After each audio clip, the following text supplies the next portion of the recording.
σας. Σήμερα θα παίξω Brawl Stars.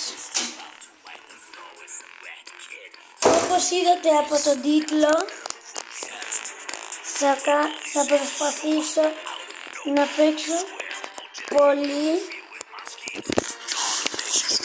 Θα παίξω πάρα πολύ Brawl Stars. Κάνα τέταρτο με πολύ, όχι πάρα πολύ, αλλά θα παίξω. Όπως είδατε τον τίτλο, θα παίξουμε αρκετό Brawl Stars. Λοιπόν, έχω τρία Brawl Pass να τα ανοίξουμε στο τέλος. Ας αρχίσουμε, ξέρω εγώ, ερώτηση της ημέρας. Εσείς πόσα skin έχετε? Γράψτε στα σχόλια. Αρχίζω. Knockout. Από το αγαπημένο, από τις ελληνικές. Εδώ, εντάξει. Εύκολα.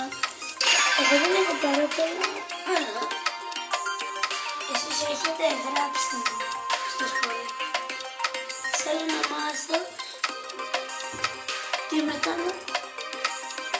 να μου πείτε πόσα με ποιο skin θέλετε να παίξω την επόμενη φορά.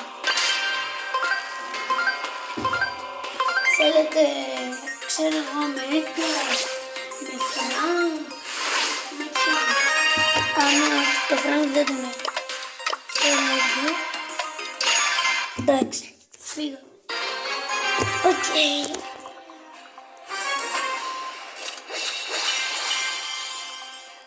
Πάμε.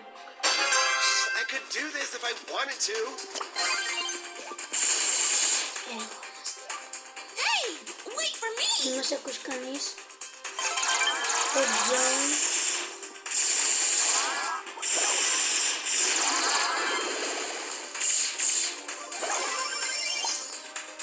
Στο John. Hey, wait for me. Πάμε.